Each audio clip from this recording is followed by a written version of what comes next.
정학 이어서 하도록 하겠습니다.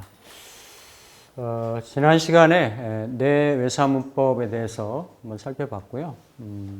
일단 뭐 좀 사안을 종합적으로 아니면 좀 복합적으로, 입체적으로 좀 뭐 볼 때 좀 사용한다, 활용한다라고 보시면 되겠어요. 되겠고 이번 시간에는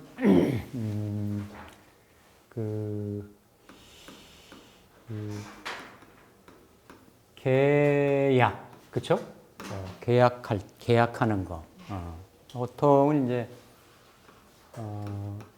그냥 일반적인 계약이 문서상의 계약일 수가 있고, 부동산 계약인 경우가 있을 수가 있겠죠, 그쵸? 이런 경우도 실제로 이제 많이 봅니다. 많이 보고, 보통 뭐 집이 팔리겠느냐, 뭐 아니면 계약이 되겠느냐 이런 거, 그렇죠? 일반적인 계약에 대한 거를 보는 거는 용으로는 본명성 부를 보고 채로는 이궁을 봅니다. 이궁을 이궁을 계약궁이라고 하거든요. 계약궁, 즉 이궁의 동태나 이런 것들을 이제 이렇게 보는데, 부동산 관련은, 그러니까 부동산은 뭐 내가 살고 있는 아파트, 집, 그렇죠? 아파트, 뭐 상가, 뭐 이런 거 있죠. 뭐 약간 주상복합, 뭐 이런 정도까지도. 왜냐하면 이게 규모가 좀 크면 큰 규모였다라고, 그러니까 이러면 이게 이제 채는 곤궁이 되는데, 규모가 좀 크다든지, 그죠? 이게 빌딩, 뭐 왜냐면 빌딩이 산을 닮았잖아요, 그죠? 높으니까 빌딩 아니면 큰 어떤 토지, 넓은 토지, 이런 경우는 이게 이제 간궁을 보는 겁니다. 간궁을 이렇게 봅니다. 그러면 이런 경우는 그 곤궁이 되고 숫자는 용은 2가 되는 거고, 그리고 간궁은 이제 8이 되는 거죠. 8. 보는 숫자들이 다 달라지는 거죠. 궁도 달라지는 거고. 그러면서 그 작용하는 관계하는 변수가 상식적으로 생각하면 이런 거죠. 이 부동산 거래는 상대방이 있는 거래예요. 나 혼자 뭘 하는 게 아니고 상대방과의 관계성에서 이루어지는 거고, 그건 계약이 되는 거죠. 계약이 되는 거고, 또 부동산은 실체가 있는 거죠.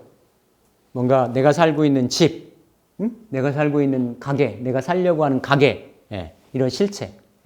그리고 내가, 그러니까 그 집하고 그 계약하고가 나하고 연관성이 있느냐. 실제로도 보면 부동산 계약이 쉽게 이루어질 수도 있지만, 우리 명리로도 보면 참 딱딱 제일 안 떨어진 게 부동산이에요.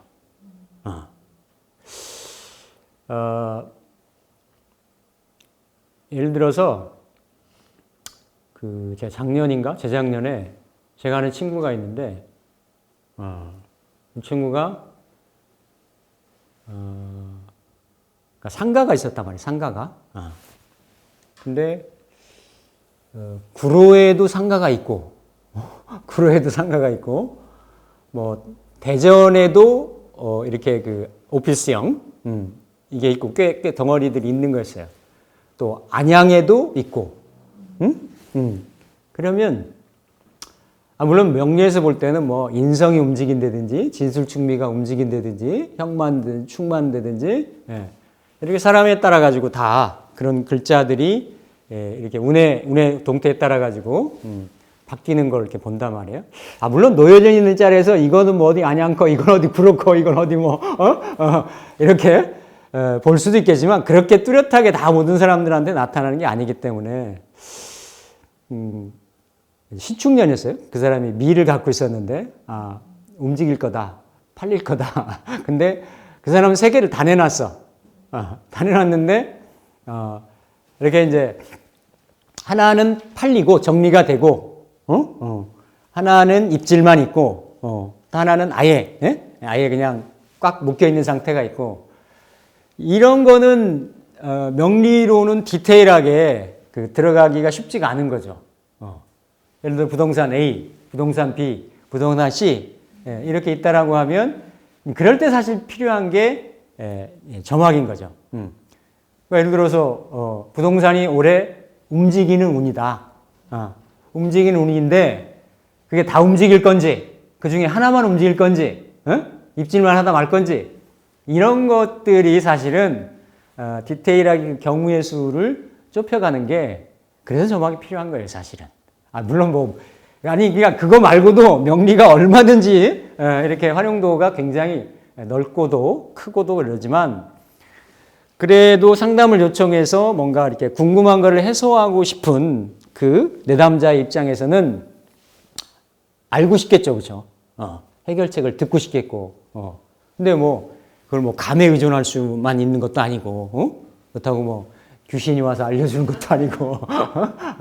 어쨌든 이런 원리적인 학문적인 근거를 가지고 가부를 판단을 해줘야 되는데 저도 거의 7, 80%, 8, 90%는 다 명리로 솔루션을 제공을 합니다. 근데 이렇게 뭔가 딱 집어서 이렇게 좁혀서 이렇게 돼야 되는 그런 부분은 점막에 이런 부분이 필요해요.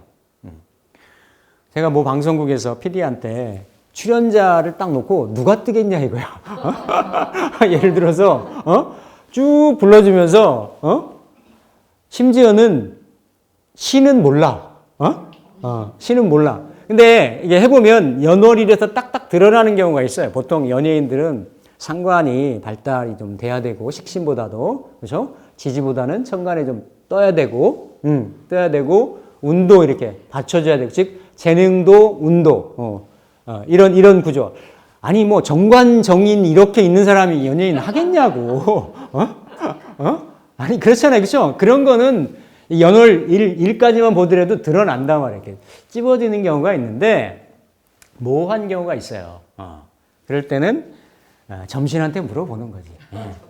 아니 그러니까 허심탄회하게. 그래서 무슨 생 누구 되겠느냐? 아주 내 정갈하고 아주 그 성심을 다하는 마음으로 물어요. 그러면 다 X 다 O는 절대로 안 나옵니다. 그 중에서도 셀렉션해서 보내줬기 때문에 그런 가능성 있는 사람들을 최소한 골라줘요. 그것도 그 점을 잘 쳐보면 압니다. 그게 그 연관되는 이런 작용들이 있어요. 그러니까 마찬가지죠. 부동산 여러 개 있는 중에서도 어느 건 되고 어느 건 안 되고 이런 경우들이 이렇게 이제 그거는 최소한 명확하게 사주팔자의 영역이 아니라 이렇게 어떤 점학의 영역이다. 또 점이 터치 못하는 영역들이 많이 있죠, 그렇죠? 있는데 상호 이렇게 보완이 되면은 참 뭐 서로 좀 이렇게 자유자재로 구사를 할 수 있는 경지까지 되면 더할 나위 없이 좋겠죠. 물론 그런 데까지 애쓰고 노력해야 되는 부분이 있겠지만 구성으로 보는 이 계약관계 점단도 그래요. 그러니까 단순하진 않다라는 얘기지. 일단은 계약에 대한 어떤 기미도 잘 잡혀야 되는 거고, 그리고 원래 그 매물로 살려고 하는 팔려고 하는 매물이 문제가 없어야 되는 거예요. 그렇죠? 건물이 뭐 아무리 계약을 하려고 하는 당사자가 왔다고 하더라도 건물 자체가 하자가 있다든지 경매가 걸려 있다든지 아니면 그 권리 관계가 굉장히 복잡하다든지 그죠? 명의가 막 여러 사람이 그런 경우 많이 봤거든요. 이렇게 공동명의인데 뭐 이렇게 뭐 세 사람은 한국에 있고 한 사람은 뭐 미국 들어가 있고 아주 복잡한 거야. 권리 관계가 막 이런 것들. 그러니까 그런 거는 내가 하고 싶어도 그 건물이 마음에 들어도 계약을 하려고 하더라도 그 건물 자체가 계약으로 연결되는 것까지가 어려울 수가 있죠. 그렇죠? 그러니까 이렇게 건물의 상황, 그리고 그죠? 건물 자체의 상황이니까 만약에 상가 아파트 기준으로 하면 곤궁의 상황, 채니까 곤궁의 상황이 뭔가 좀 우호적이어야 되고, 양호해야 되고, 그러니까 세 가지를 봐야 되는데, 공궁에 대한 거, 또 이까지 같이 보는 거죠. 그리고 이궁에 대한 거, 이궁은 계약인 거죠, 그렇죠? 계약에 대한 거. 그리고 본명성에 대한 거, 이것들이 좀 같이 있어야 돼요, 같이. 그래서 이게 이제 계약이 이루어진다라고 보는 거. 그러니까 이건 이제 다 제껴놓고 용만 가지고 볼 수도 있어요. 용만 가지고. 근데 계약이라는 변수가 그렇게 단순하지가 않기 때문에 전 시간에 말씀드렸죠.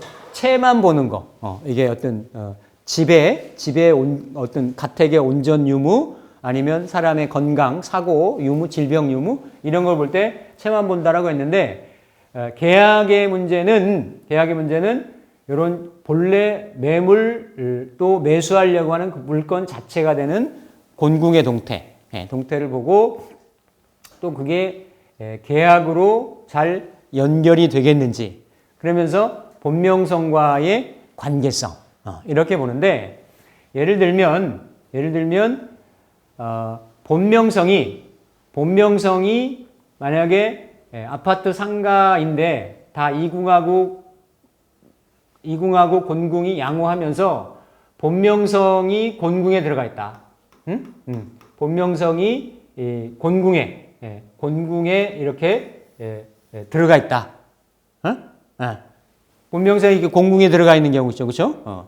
아니면 본명성이 이렇게 이궁에 들어가 있어요. 이궁, 계약궁, 즉 원래 팔려고 살려고 하는 그 부동산 궁에 들어가 있거나 아니면 그 계약궁에 들어가 있거나 그렇죠? 이러면 아주 그 경우는 계약으로 성사될 확률이 높은 거죠.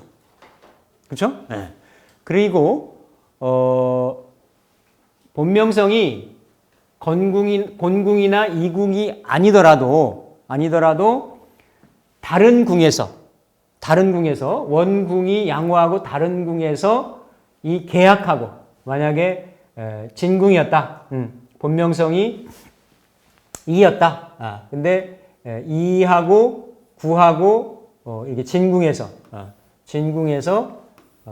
같이 들어가 있다. 라고 하면 이 경우도 그러니까 수동적이냐 피동적이냐 주체냐 객체냐의 차이는 있지만 이 경우도 계약으로 이루어질 가능성이 높다. 그러니까 단서는 이궁하고 감궁이 온전했을 때예요. 온전했을 때, 그렇죠?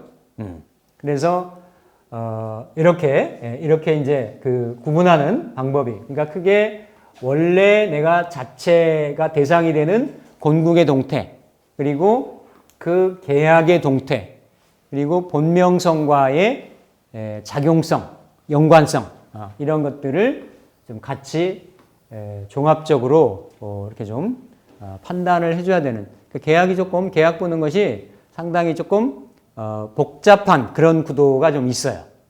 있으면서 단 또 이제 시점적으로 뭐냐면 딱 내가 일시반을 딱 보잖아요, 그렇죠? 일시반을 보는데 이렇게 다 지금 얘기한 대로 스탠다드하게 다 되면 이건 계약이 된다죠. 계약이 된다라고 읽어주는 거예요. 근데 이를테면 계약궁, 그러니까 당연히 반대로 그 원래 곤궁도 깨져 있고 계약궁도 깨져 있고 그럼 계약 어렵다요, 맞죠? 네. 근데 이제 중간에 어사무사하게 걸쳐 있는 경우가 있어. 공궁은 온전한데 계약궁이 깨져 있다든지, 계약궁은 온전한데 공궁이 깨져 있다든지, 그럴 때는 이렇게 월반을 돌리는 거예요. 월반을 돌려서 예를 들면 지금 계약은 하려고 하는 서로 간에 계약에 대한 것들은 에너지는 성숙이 됐단 말이에요. 숙성이 됐단 말이에요. 근데 원래 곤궁이 지금 깨져 있잖아요. 그렇죠? 그럼 공궁의 문제가 좀 해결되는, 그러니까 이건 뭐냐면 그 사람이 그 집이 아니더라도 다른 집을 살 수가 있다라는 얘기지. 이미 계약에 대한 거는 내가 딱 점을 딱 치는 순간에, 구성판을 여는 순간에 이 사람 계약하겠네요. 근데 계약의 대상이 되는 목적물인 그 부동산이 하자가 있는 거지. 그러면 그거를 계속 반을 돌리면 이 곤궁이 깨끗해진 때가 있어요. 그때가 뭐가 되는 거예요? 계약할 수 있다가 되는 거지. 이해되시나요? 반대로 곤궁은 깨끗한데, 곤궁은 깨끗한데 이궁이 뭔가 하자가 있다. 오한파를 먹었다. 그러면 이것도 안 되지. 안 되는데 이 원래 있었던 그러니까 다른 부동산일지라도, 아니면 그 부동산을 지금은 아니더라도 서로 가격이 안 맞다든지 서로 내고가 좀 안 됐다든지, 근데 요 계약에 대한 상황이 그 궁이 풀어지는 상황 있잖아요. 그럴 때, 그러니까 둘 중에 뭐가 하나 걸렸을 때는 그게 풀어지는 상황, 아니면 둘 다 깨져 있을 때는 그건 계약이 당부가 어렵다예요. 그건 아예 존재 자체가 계약 좀 어렵겠다. 그러니까 이거는 이제 실제 그 상담의 상황으로 가면 그 경우의 수를 적용을 하거나 실제 좁혀가거나 이제 이럴 수 있어요. 근데 그거를 해나가는 방식이 그렇다라는 거죠. 그래서 계약은 그러니까 계약도 이게 이제 부동산 계약일 때는 실체가 이렇게 있는 거고, 계약은 여러 가지 계약이 있을 수가 있죠. 뭐 내가 무슨 연봉 계약을 할 수도 있고, 무슨 뭐 사업상의 무슨 파트너십 계약을 할 수도 있고, 그럴 때는 주로 이제 이궁 정도로 보면 됩니다. 이궁 중심으로 해가지고 본명성하고의 어떤 우호적인 관계성이나 이 정도를 좀 보시면 된다. 그리고 여기에 이제 오한파라든지 아니면 삼합선의 길성의 길신의 작용 유무라든지 이런 것들을 겸해서 이렇게 이제 살펴나가면 어쨌든 이제 이런 것도 이제 임상 경험을 여러분들이 많이 쌓으셔야 되겠죠. 원리는 이렇다라는 거예요. 원리는 그래서 곤궁하고 이궁하고 본명성하고 이런 숫자들을 살펴서 보는 거다. 집이나 상가 또는 부동산 계약이 성사될지를 알려면 계약 대상인 집이나 상가의, 그렇죠? 체와 용의 건전성을 살펴본다. 건전성을. 그래서 계약 대상 중 땅이나 건물의 체는 간궁이고, 이건 약간 상가 정도까지예요. 아까 큰 건물, 대형 건물 이거는 간궁을 봐야 된다고 말씀드렸고, 간궁, 그러니까 땅이나 건물의 체는 간궁이고 팔이고, 집이나 상가는 곤궁이고 이다. 요거를 부동산인 경우에는 꼭 구분을 좀 하셔야 된다. 그리고 계약 문서의 체는 이궁이고 구성 숫자는 9가 된다. 그래서 이렇게 이제 각 궁의 상의를 보면 이게 당연히 여기 이제 집, 상가가 되고 곤궁이죠. 건궁은 땅, 건물이 되는 거고, 이게 이제 대표적인 거, 그렇죠? 여긴 뭐 카드가 될 수도 있고, 이제 대표적으로 문서가 되는 거죠. 문서, 계약서, 계약서. 그러니까 요거는 그렇죠? 이제 자격, 뭐 이런 게 되는 거고, 여기 태궁은 돈이라든지 돈, 그렇죠? 유동성 재물. 중궁은 하자품. 이 건궁은 회사, 국가, 상급기관, 뭐 인사권자, 이런 상의들이 있고, 여기는 이제 연애 상의 이렇게 있는데, 자, 계약이 이루어지기 위한 조건은 계약할 대상에 체와 용이 좀 온전해야 된다. 특히 뭐가 온전해야 되냐면 체가 온전해야 됩니다. 체가 흉살은 그렇죠? 알다시피 오항이나 암검이나 파살이 되겠어요. 흉살로 파괴되어 작동하지 않으면 대상이 아예 존재하지 않는 것과 같다. 그렇죠? 또 계약 문서의 체인 이궁과 용인 구가 온전하면서 계약 당사자 관련 당사자와 우호적인 관계를 형성을 해야 된다. 그러니까 비교적 좀 까다롭죠, 그렇죠? 계약이 하나 이루어지기 위해서는 상당히 좀 까다로운 그런 조건을 좀 가지고 있습니다. 실제로 보면 부동산 계약이 그런 것 같아요. 아주 많은 변수들이 엮여져 있고, 물론 쉽게 이루어질 수도 있지만, 파는 사람, 사는 사람, 뭐 이래가지고, 실제로도 많이 어떤 조건이 따져지는 그런 경우인데, 자, 어바웃에 대해서 다 말씀을 드렸는데, 계약에 관련 사건이 발생하는 경우는 어떤 경우냐면, 본명성이 이궁에 들어가 있는 경우, 본명성. 본명성 사가 예를 들어서 이궁에 들어가 있다. 그럼 내가 계약궁에 들어가 있으니까. 그렇죠? 계약에 대한 가능성이나 연관성이 많다라는 거죠. 그렇죠? 본명성이 계약을 맺다. 즉 본명성이 계약 문서에 뭐 몸체를 만들면서 계약을 하는 그런 형국인 거죠. 적극적으로 들어간 거 아니에요. 본명성이 계약을 하려고. 그렇죠? 그래서 이거는 본명성이 계약을 맺는 경우, 계약을 하다. 이렇게 되는 경우고, 시반 중심으로, 그렇죠? 요 시반 중심으로, 그 시간대에서 주어가 되니까, 이렇게 이궁에 들어가 있는데, 본명성이 시반에 들어가 있느냐, 일반에 들어가 있느냐에 따라서 그냥, 과거에서부터 이렇게 흘러온 거니까, 시반에 들어가 있으면 주동적으로, 주체적으로, 또, 일반에 들어가 있으면 피동적으로, 수동적으로 이런 정도의 차이가 있죠. 그래서 이 주어가 되고 시반을 둘러싼 환경인 일반은 시반 구성 숫자가 사용하는 이거는 똑같아요. 그동안 우리가 배웠던 거 그렇죠? 목적어나 부사어 그리고 당연히 계약궁이니까 이궁은 그렇죠? 계약을 맺다, 계약을 체결하다 하는 이런 의미가 되겠죠. 그래서 본명성이 여기 있네요. 시반 이궁에 위치한 경우에는 본인이 능동적으로 뭔가 계약을 체결하는 그런 경우가 되겠죠. 만약에 일반 이궁에 위치한 경우는 이게 시, 일, 월, 연으로 가니까 일반 이궁에 위치한 경우는 반대로 수동적으로 계약을 맺게 된다. 근데 어쨌든 능동적이든 수동적이든 본명성이 이궁에 들어가 있으면 계약의 성사 가능성이 매우 높다. 이렇게 볼 수가 있는 겁니다. 또 본명성의 체 안에 아까 저기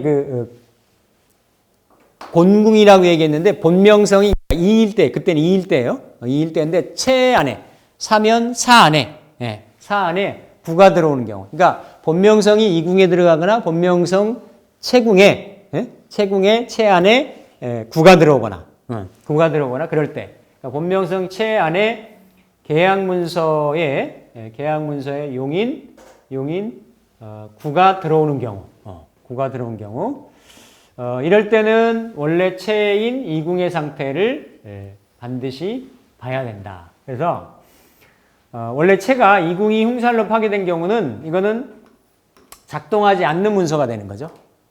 작동하지 않는 문서가 돼서 계약이 이루어지지 않는다.